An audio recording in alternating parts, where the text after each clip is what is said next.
அனைவருக்கும் வணக்கம். Welcome to evergreen guidance. NEET examination எழுதுனதுக்கப்புறம் ரிசல்ட் வரும்.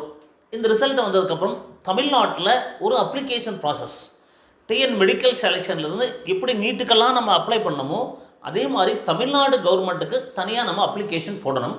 அதுக்கு ஒரு 12 days டைம் கொடுப்பாங்க. லாஸ்ட் டைம் 12 days கொடுத்து அதுக்கப்புறம் ஒரு 3 days எக்ஸ்டென்ஷன் பண்ணாங்க. ஸோ இந்த ப்ராசஸ் எல்லாமே நீட் எக்ஸாமினேஷன் ரிசல்ட் வந்து ஒரு 15 days ஆரம்பிச்சிடும். இந்த நீட் எக்ஸாமினேஷன் ரிசல்ட்டு தென் தமிழ்நாடு மெடிக்கல் அட்மிஷன் அப்ளிகேஷன் போட்டேன். வித்தின் 15 to 25 days ஒரு ரேங்க் லிஸ்ட் ரிலீஸ் பண்ணுவாங்க. அந்த ரேங்க் லிஸ்ட் எப்படி இருக்கும், இந்த ரேங்க் லிஸ்ட்டில் கம்யூனிட்டி ரேங்க்னா என்ன, ஸ்டேட் ரேங்க்னா என்ன, இதில் டிசைடிங் ஃபேக்டர் என்ன அப்படின்னு ஆல்ரெடி நம்ம ஒரு வீடியோ பதிவு பண்ணியிருக்கோம். ஸோ இந்த மாதிரி நிறைய வீடியோக்கள் பதிவு பண்ணியிருக்கோம். லாஸ்ட் 4 years பண்ணிக்கிட்டு இருக்கோம்.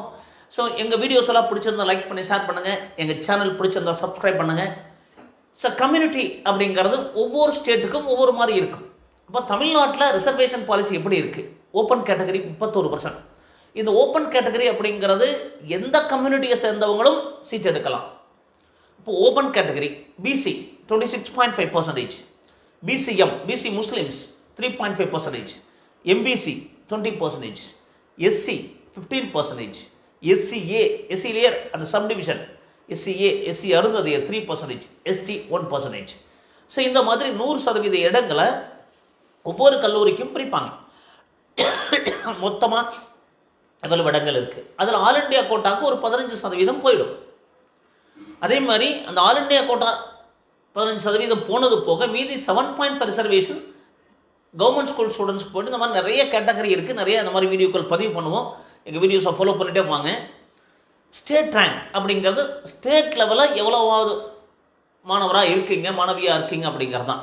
ஃபார் எக்ஸாம்பிள், ஸோ இந்த 2023 ரேங்க் லிஸ்ட்டில் ரேங்க் 1 இது வந்து அப்ளிகேஷன் நம்பர். இது தமிழ்நாட்டு தனியாக அப்ளிகேஷன் நம்பர் வரும், ஜென்ரேட் ஆகும். NEET roll number.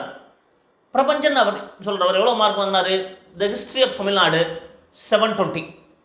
தமிழ்நாட்டில் தமிழக மாணவர் 720 out of 720 all over India first வாங்கினார். அவர் ஓப்பன் கேட்டகரி, அவருக்கு ரேங்க் வராதுங்க, கம்யூனிட்டி ரேங்க் வராது. ஓப்பன் கேட்டகரியை பொறுத்த வரைக்கும் கம்யூனிட்டி ரேங்க் அப்படின்னு கிடையாது. செகண்ட் பார்த்தீங்கன்னா ரேங்க் 2, இதுதான் வந்து ஸ்டேட் ரேங்க். ரெண்டாவது மாணவர் சூர்யா சித்தார்த் அப்படிங்கிறவர் பிசி கம்யூனிட்டி சேர்ந்தவர் 715. அவர் பிசியில் முதல் மாணவர். அப்போது இந்த மாதிரி ஒவ்வொரு கம்யூனிட்டி சேர்ந்தவங்களுக்கும் நமக்கு தெரியும் பாருங்கள். பிசியில் இவர் தான் முதல் மாணவர்.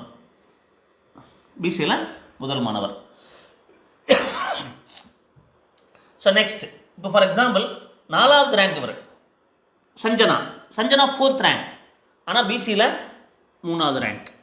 ஸோ இது பிசி ரேங்க். இப்போ நெக்ஸ்ட் பார்த்தீங்கன்னா எஸ்சி கம்யூனிட்டியில் ஒரு எக்ஸாம்பிள் சொல்கிறேன். 6வது ரேங்க் ஸ்டேட் லெவலில் 6வது ரேங்க் சஞ்சய். பட் எஸ்சி கம்யூனிட்டியில் ஃபர்ஸ்ட் ரேங்க், எஸ்சியில் அவர் தான் ஃபர்ஸ்ட் இருக்கார். ஸோ இந்த மாதிரி ஒவ்வொரு கம்யூனிட்டி.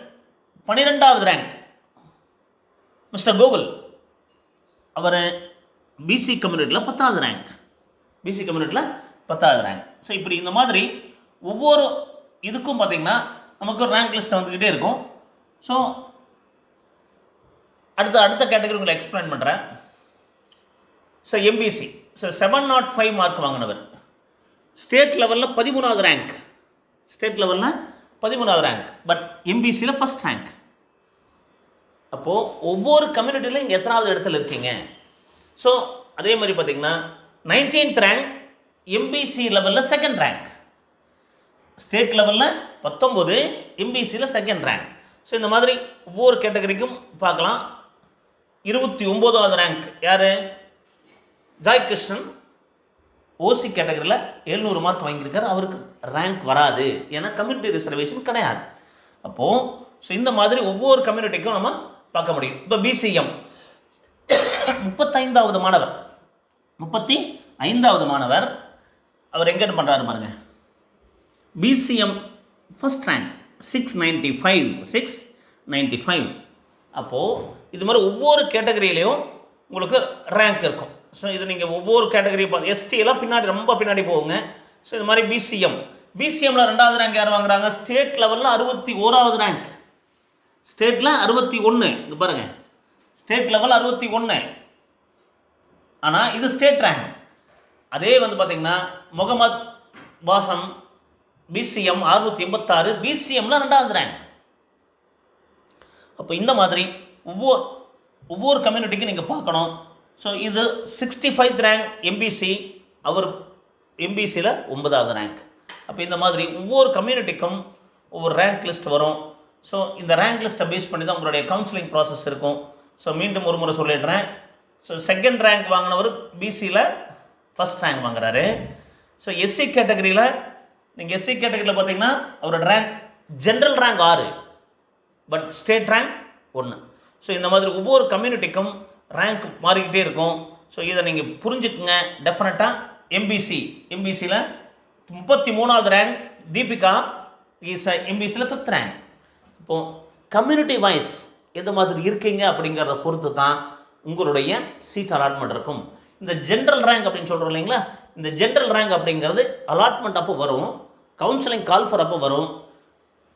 ஓசி கேட்டகரிக்கு மட்டும்தான் ஜென்ரல் ரேங்க் இம்பார்ட்டன்ட். மற்றவங்களுக்கு எல்லாருக்குமே கம்யூனிட்டி ரேங்க் தான் இம்பார்ட்டன்ட் அப்படிங்கிறத புரிஞ்சுக்குங்க. இந்த மாதிரி நிறைய அப்டேட்ஸ் பண்ணுவோம். மீண்டும் ஒரு நல்ல பதிவுடன் உங்களை சந்திக்கின்றேன். நன்றி, வணக்கம்.